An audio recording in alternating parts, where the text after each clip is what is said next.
मेरी बहन 16 साल की थी। एक दिन मैं अपनी गर्लफ्रेंड के साथ कमरे में मस्ती कर रहा था कि अचानक मेरी बहन ने देख लिया। फिर क्या था, ये सब देखकर मेरी बहन भी जिद करने लगी। कहने लगी, अगर मेरी बात नहीं मानी तो मम्मी पापा को सब कुछ बता दूंगी। फिर मैंने बहन और गर्लफ्रेंड दोनों को एक साथ। हेलो दोस्तों, मनीषा 16 साल की थी, एक कम उम्र की जवान और खूबसूरत लड़की। मनीषा के 3 भाई बहन थे। पहले उसका बड़ा भाई अविनाश, जो कि 21 साल का नौजवान लड़का था। फिर मनीषा और उसके बाद एक छोटी बहन जो कि अभी 12 साल की थी। एक दिन गांव से मनीषा की चाचा की मौत की खबर आ गई। ये सुनते ही मनीषा के मम्मी और पापा ने फैसला किया कि दोनों बड़े बहन भाइयों को यानी कि मनीषा और अविनाश को घर पर ही छोड़ देंगे और छोटी बहन को साथ ले जाएंगे ताकि घर अकेला न रहे। मनीषा ने अपनी माँ से कहा कि बड़े भाई को ही घर पर रहने दो और मुझे भी अपने साथ लेकर चलो, मगर मम्मी ने ये कहकर मनीषा को ले जाने से इनकार कर दिया कि बेटी तेरे एग्ज़ाम होने वाले हैं और तुम्हारे बड़े भाई के भी। तुम दोनों साथ में ही घर पर रहो और एग्ज़ाम की तैयारी करो। हमें तो गांव में बहुत सारे दिन लग जाएंगे क्योंकि वह हमारे सारे रिश्तेदार आए होंगे।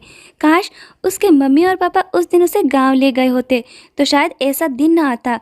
मनीषा इतना बड़ा कदम न उठाती। अब आप भी सोच रहे होंगे कि ऐसा क्या हुआ जो मनीषा ने इतनी गंदी हरकत की। दरअसल हुआ ये कि मनीषा की 10वीं की परीक्षा सर पर थी और बड़े भाई की बीएड की परीक्षा की तैयारी में लगा हुआ था।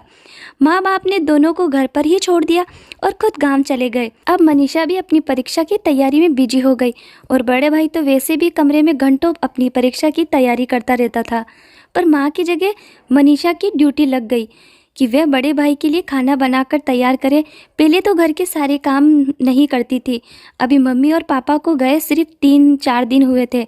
एक दिन की बात है तो पहले अविनाश घर आया, अपने रूम का दरवाज़ा खोला और किसी को रूम में बैठाकर सीधा किचन में आया। मनीषा अपने कमरे में बैठकर पढ़ाई कर रही थी कि किचन से जब बर्तन निकालने की आवाज़ आई तो वे किचन में गई। तब उसने देखा भाई किचन से खाना प्लेट में निकाल रहा है। मनीषा ने अपने बड़े भाई को खाना निकालते हुए देखा तो बोली, भाई लाइए मैं निकाल देती हूँ। अविनाश बोला ठीक है और ये कहकर वे अपने रूम में चला गया और अंदर से कुंडी बंद कर ली। मनीषा खाना ले प्लेट में लगाकर तैयार कर दिया और अपने भाई के रूम की तरफ खाना लेकर चली गई। मनीषा ने बाहर से दरवाज़ा खटखटाया तो अविनाश ने दरवाज़ा खोला और खाने की प्लेट ले ली। मनीषा खाना देकर मुड़ते ही उसकी नज़र भाई के कमरे पर पड़ी तो उसका ऐसा महसूस हुआ कि कमरे के अंदर कोई लड़की है। ये देखकर मनीषा चौंक गई, पर अपने भाई को उसने महसूस नहीं होने दिया और अविनाश को वैसे भी ध्यान सिर्फ और सिर्फ खाने पर ही था। जैसे ही उसने मनीषा के हाथ से खाना लिया, मनीषा चुपके चुपके तिरछी नज़रों से कमरे में झांक कर देख रही थी और अविनाश उसके जाने का इंतज़ार कर रहा था। और जैसे ही मनीषा मुड़ी, उसने तुरंत दरवाजे की कुंडी अंदर से बंद कर ली। मनीषा जब किचन में गई तो उसका दिल जोर जोर से धड़क रहा था कि हमारे घर में ये अजनबी लड़की कौन है और फिर मेरे भाई के कमरे में वह क्या कर रही है। किचन भाई के कमरे के बगल में ही था, पर थोड़ी देर में ही मनीषा अपने आप को समझाने लगी कि शायद मेरी नज़रों का ये धोखा होगा या फिर मेरा वहम होगा। ऐसा कैसे हो सकता है कि भाई के साथ रूम में कोई लड़की हो। मनीषा जितना अपने दिमाग से बात को हटाने की कोशिश कर रही थी, उतना ही बात उसके दिमाग में घर बना रही थी। मनीषा ने सोचा, देखो तो सही कि आखिर मामला क्या है। इतने में फिर अविनाश किचन की तरफ आया और मनीषा से बोला, मनीषा 2 कप चाय बना दो, मैं और मेरा दोस्त कमरे में स्टडी कर रहे हैं और मैं जब बाज़ार से घर आ रहा था तो मैं किचन के सारा सामान ले आया था, पर तुम देख कर बता दो कि कुछ कमी तो नहीं तो बाद में मुझे डिस्टर्ब मत करना। मनीषा बोली, ठीक है, मैं अभी 5 मिनट में चाय तैयार कर देती हूँ। मनीषा चाय बनाने के साथ साथ आटा भी गूंद रही थी। अविनाश वहीं पास में खड़ा चाय बनाने का इंतज़ार कर रहा था। अविनाश ने मनीषा से कहा, तुमको खाना नहीं खाना क्या? मनीषा बोली, नहीं भाई, मैं कॉलेज में आज अपनी सहेलियों के साथ खाना खाकर आई थी, इसीलिए मैं आटा गूंदने के बाद सोने चली जाऊंगी और शाम को सब्जी बनाऊंगी। इतनी ही देर में चाय बनाकर रेडी हो गई। अविनाश चाय लेकर कमरे की तरफ चला गया और मनीषा के दिमाग में वह लड़की हट सी गई थी। अब मनीषा ने आटा गूंद लिया था और वह किचन के बाहर चली गई कि शायद भाई के कमरे से गुजरते वक्त अंदर से कुछ आवाज़ आए, मगर अंदर से कोई आवाज़ नहीं आ रही थी। मनीषा का रूम दूसरी मंजिल पर था। मनीषा अपने कमरे में जा रही थी कि अचानक उसकी हरकत बदलने लगी। दरअसल सीढ़ियों के बगल में ही उसके भाई के कमरे की एक खिड़की थी और मनीषा को जब रहा नहीं गया तो उसने उस खिड़की से झांकने का फैसला किया। मनीषा भी ये देखना चाहती थी कि क्या सच में भाई के रूम में कोई लड़की है या फिर उसका वहम। जब कोई वहम है और जब मनीषा ने सीढ़ियों पर चढ़कर खिड़की से अपने भाई के कमरे में झांक कर देखा तो उसके होश उड़ गए। मनीषा ने कुछ ऐसा देखा कि उसका दिल और दिमाग सुन रह गया। कमरे के अंदर मनीषा का भाई और वह लड़की दोनों मिलकर पकड़म पकड़ाई खेल रहे थे। मनीषा दोनों को देखकर अपना आपा खोने लगी। मनीषा अभी सिर्फ 16 साल की थी और मनीषा ने पहली बार औरत और मर्द को ऐसा रिश्ता अपनी आंखों से पहली बार देखा था। कुछ देर ऐसे देखकर वे सुनने से खड़ी रही और अपने कमरे में जाकर सो गई। कुछ घंटे बाद जोर से आवाज़ होने लगी तो मनीषा की आंख खुल गई। जब वह कमरे से बाहर आकर उसने देखा वे आवाज़ नहीं बल्कि टेलीफोन की घंटी बज रही थी। मनीषा ने नंबर में ध्यान नहीं दे पाई और नींद नहीं उसने फ़ोन उठा लिया। मनीषा फ़ोन पर कुछ बोलती उससे पहले ही उधर से लड़की की आवाज़ आई और लड़की कहने लगी, अविनाश मुझे आपकी बहुत याद आ रही है।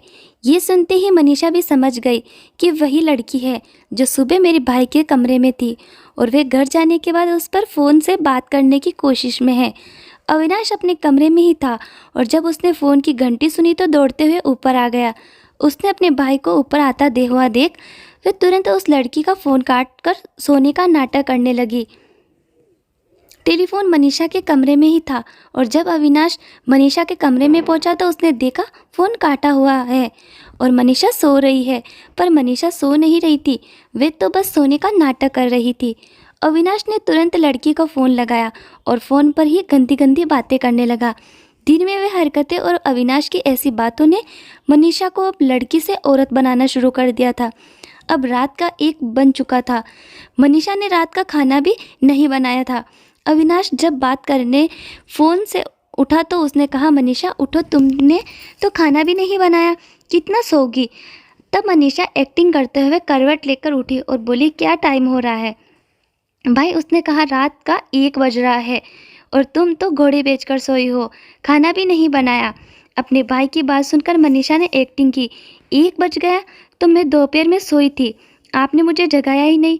अविनाश जो तुम्हें खाना है वे खा लो, मैं बाहर से पराठा खाकर आई हूँ, सुबह मुझे यूनिवर्सिटी भी जाना है। और ये कहकर अविनाश सोने के लिए चला गया और मनीषा फिर से दिन का वह हादसा और रात की उस तरह की बातें सोचने लगी। मनीषा के अंदर उसके जिस्म में हलचल हो रही थी।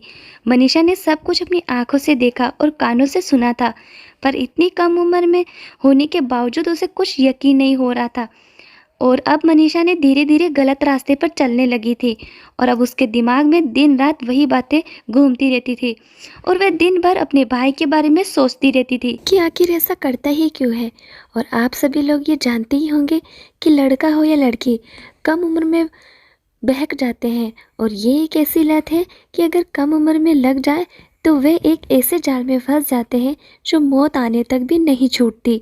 और इन्हीं सब सोच और बातों की वजह से मनीषा ने वे काम कर डाला जो एक कम उम्र की मासूम लड़की कभी सोच भी नहीं सकती। और अब उसके भाई ने भी खूब फ़ायदा उठाया और रोज़ सुबह घर खाली देखकर उसे स्टडी के बहाने उस लड़की को रोज़ घर पर लाया करता था। और मनीषा भी सीढ़ियों की खिड़की पर छुप छुप कर वे अपने भाई को सब देखती रहती थी। और लगातार ऐसे 6-7 दिन तक चलता रहा।